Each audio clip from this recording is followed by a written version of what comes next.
We are still on the limit of circular functions, and in this video we will meet many circular functions that will yield indeterminate forms. Let us see what we can do about those indeterminate forms. Find the limit. Find the limit of tangent of x as x, tangent of x divided by x as x approaches 0.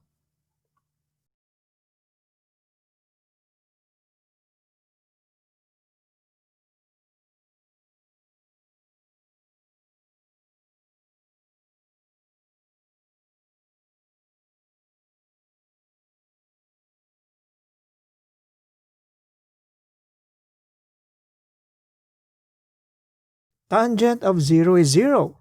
And so what we have here is 0 divided by 0. And so this is an indeterminate form.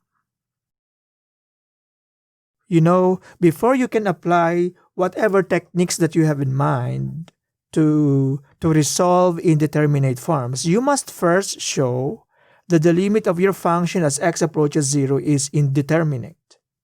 Okay, so what can we do? Now, let us work on tangent of x over x using identities. Well, that is equal to sine of x divided by cosine of x all over x. And that is equal to sine of x divided by cosine of x times x. And you can write it in a way that will help us get the limit of this function. This is equal to sine of x divided by x times 1 over cosine of x. Okay, why did I do this? Because I want to produce this expression, this function. So we have a theorem for this. And so what's going to happen now is the limit of tangent of x over x as x approaches 0 is equal to the limit of this function.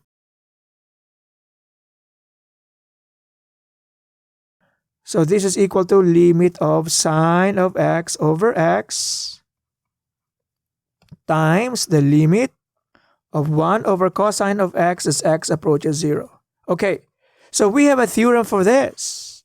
This is just equal to 1, and 1 over cosine of x as x approaches 0 is 1 over cosine of 0. Cosine of 0 is 1. So that is just equal to 1. So the limit of this function, tangent of x divided by x as x approaches 0 is 1. Find the limit of 1 minus the square of cosine of x divided by x squared as x approaches 0.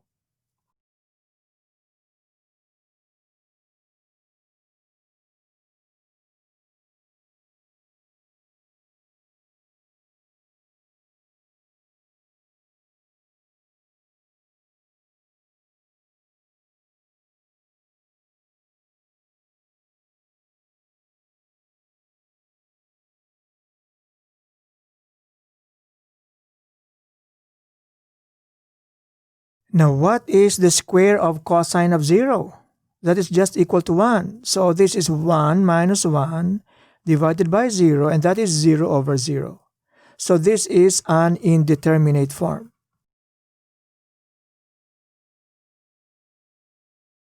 Okay, so what can we do about our function?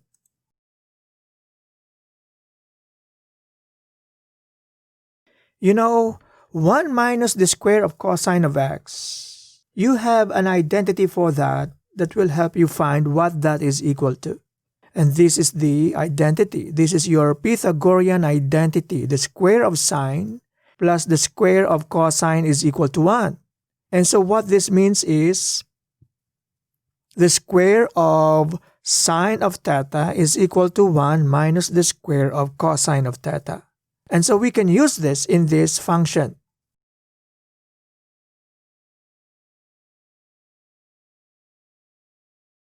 Now, this is equal to sine of x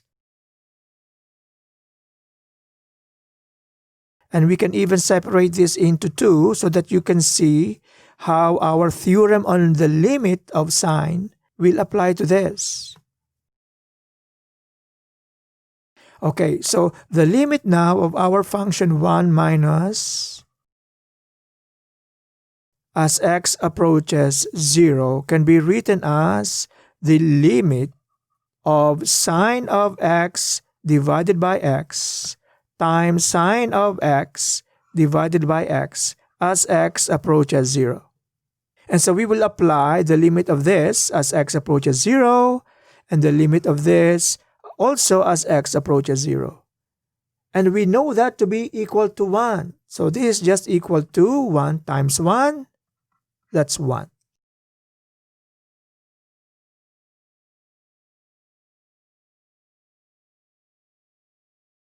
Find the limit of 1 minus cosine of x divided by x squared as x approaches 0.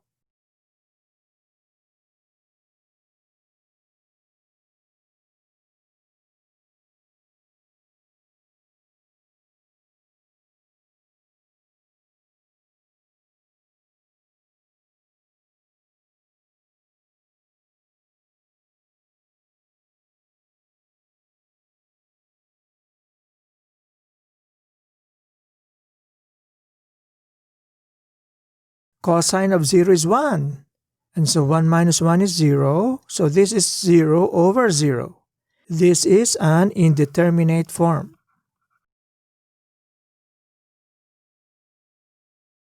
So this is what I will do. I will multiply this function by the conjugate of the numerator.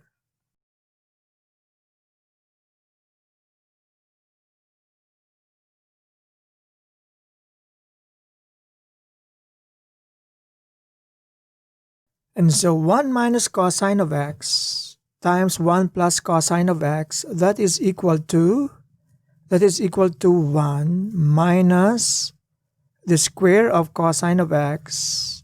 And then what we have here in the denominator is x squared times 1 plus cosine of x. You know what this is equal to, okay?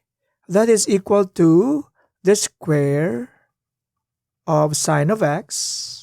Okay, and then we will just retain this x squared times 1 plus cosine of x. Now look at what I will do.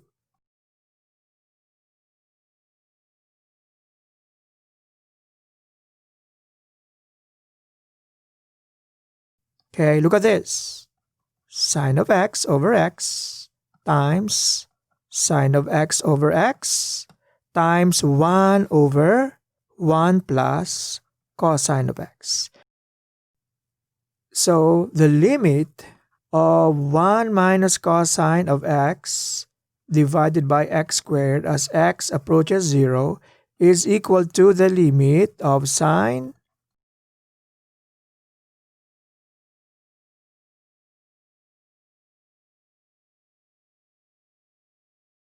Okay, so I'm running out of space here, so I will go straight to evaluating the limit. The limit of sine of x divided by x as x approaches 0 is 1. So with that 1 times 1 plus, what is the limit of this? As x approaches 0, it's 1 plus cosine of 0. But what is cosine of 0? Cosine of 0 is 1. So this becomes 1/2. So 1 times 1 times 1/2 is just 1/2.